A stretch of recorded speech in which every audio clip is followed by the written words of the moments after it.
Alright, STOL addicts. Today I've got a special one for you guys. We're looking at the top 5 best free add-ons that I think, personally, are the best for STOL that you will find on any site right now. They are all completely free, and majority of them are all packages, so they will include multiple different airports across a certain region. So we got like the Alps, one for Idaho, you got Colorado, you got Alaska, so a lot of good stuff coming up.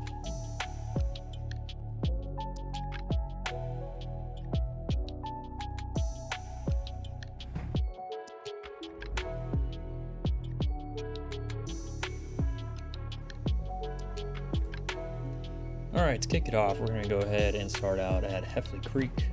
This is part of the Canada pack. I will go ahead and list down all of the packages that you can find on flightsim.to. It'll be a direct link to the download page, so all you gotta do is just hit download and it is yours. For all these packages, I'm only going to show a couple of the airports. Some of them I have like 3, and I think there's like 8 or 9 different airports in there, so it's definitely well worth it to go and pick these guys up.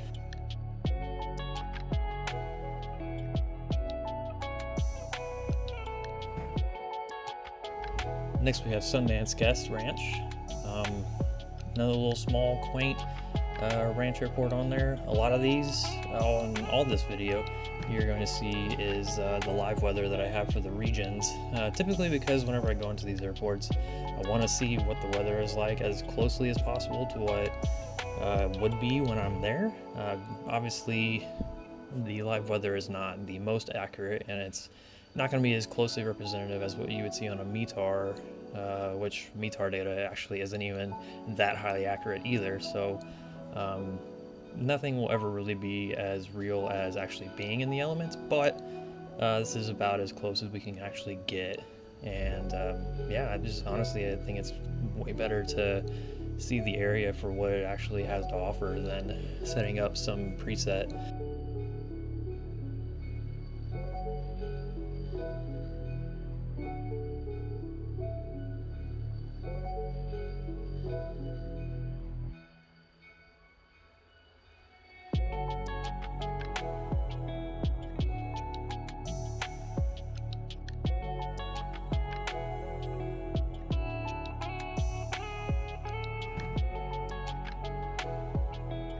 Now the shift swap Lake Estates I thought was pretty cool because it's right into the runway is right through a couple of driving ranges on a golf course, through some estates.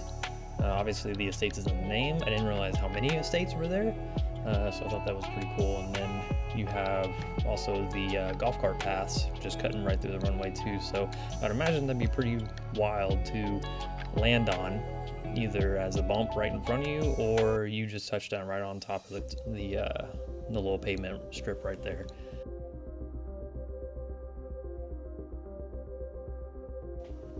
Now kicking it off into Idaho, we're going to be starting out with Yellow Jacket Ranch. It is southwest of Shep Ranch, and yeah, it's a typical Idaho ranch landing, I would say, where you're pretty much coming in one direction uphill and then taking off downhill into the mountains.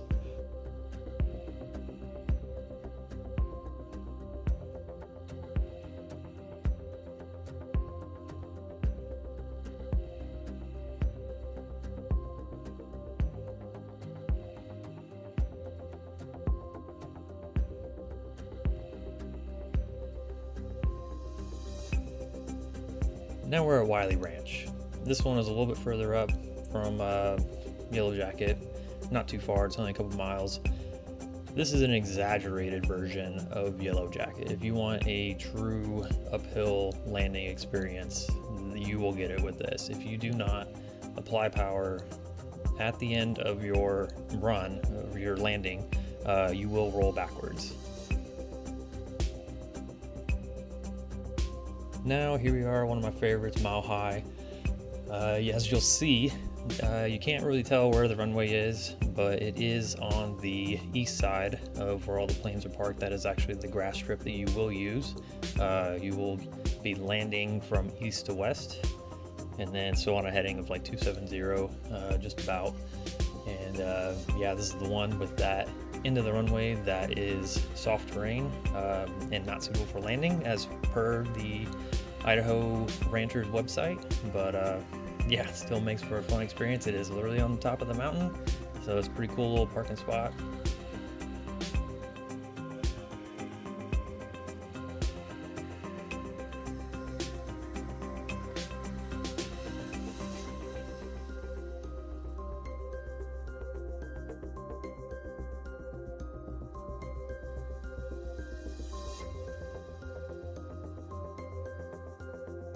Now for the Colorado strips. These, we're going to start off with Buckhorn Ranch. As you can tell, it automatically is a very interesting place. You have the construction sites, the cranes. I don't know if in real life there are actually cranes there, but I thought it was really interesting that you'll see 3 giant cranes sitting there right next to the runway as obstacles. So if you're planning on doing and going around, definitely keep it straight and level for a bit before you plan on banking, because I can imagine at night you probably won't see this thing.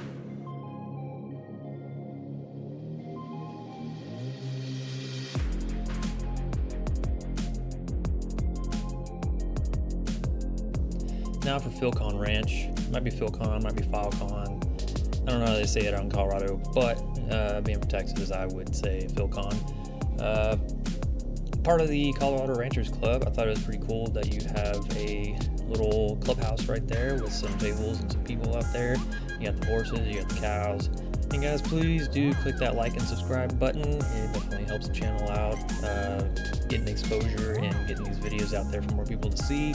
I definitely like making the content and letting you guys know of all the amazing things on this sim that is free. I will do a couple of payware videos, because I do think that there are some very fine payware sceneries and planes that are out there that don't cost a lot. Now we are at Mesa 1. Now this airport is actually up there. I've been there a couple of times. It's up by Steamboat Springs in Colorado. It's on the northern tip of Colorado. Steamboat Springs is kind of like a version of Aspen. You have Hayden Airport that's up there that has usual flights for United that ends up out there, and also I think American flies out there as well, and I think Southwest might have just started flying out there. But yeah, it's a ski resort in Steamboat Springs. Really nice. They have that concrete sled that takes you down the mountain. They also do, that is where Olympic training is done for the ski jumps. They have the little practice ranges out there. Now we are at Locher. This is in the Alps. We're in the Alps region now for the remaining of the video. Definitely one of my favorite business jet airports, with a STOL variation of a grass strip. It is pretty phenomenal to land in, even just a normal flight sim scenery. And then when this came out, the add-on, it just took it tenfold. It is pretty freaking cool to land it and then go down that little bitty concrete track that barely fits the Pilatus PC-12 that the owner, I'm assuming he's the owner, the one guy who keeps making the YouTube videos of him flying the PC-12 from Locher to Courchevel.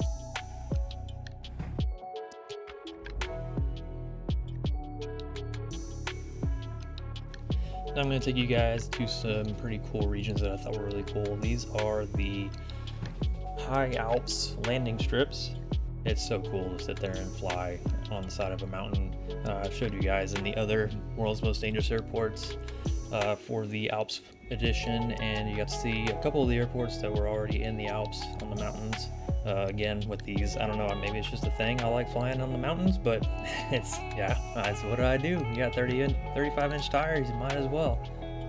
Now here, with the Altiport du Glacier, all of the Altiport du Glaciers I thought were pretty phenomenal with how the live weather interacted with the mountains. I'm doing a showcase here with the Argentia.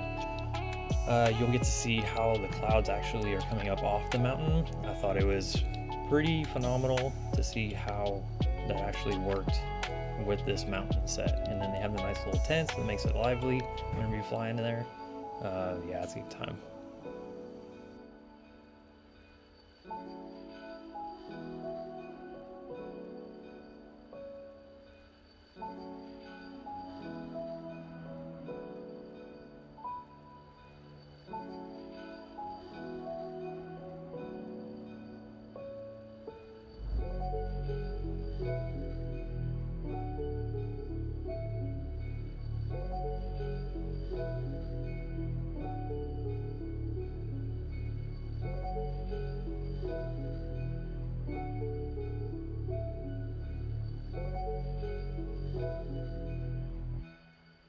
Now all we have is Altiport du Glacier du Tacourt.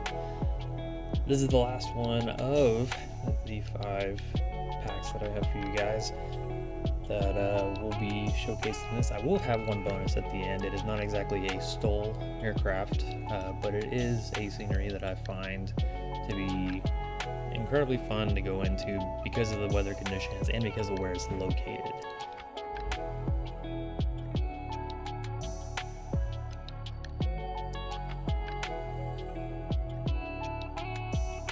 And for the final, we have Wiley Post Will Rogers Memorial Airport. This is at the very most northern area of Alaska.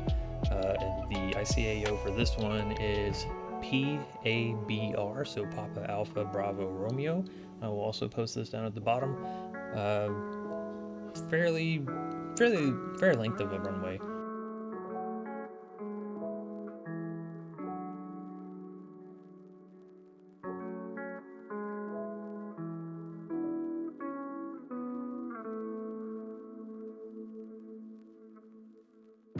This is actually done really well, something I would expect of a actual payware of $10 to $15 and fly into.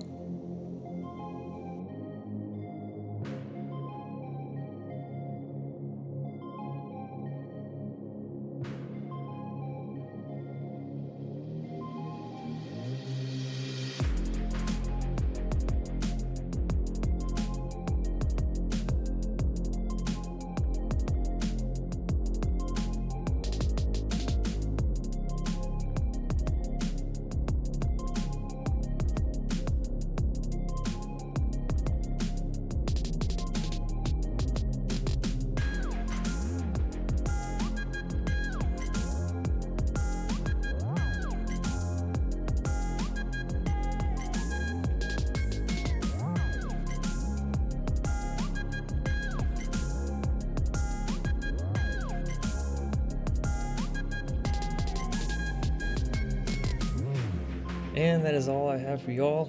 I hope you enjoyed this video. Hope it was informative. You guys get out there and start downloading and flying. And please do subscribe and click the like button and hit that bell and be ready for more.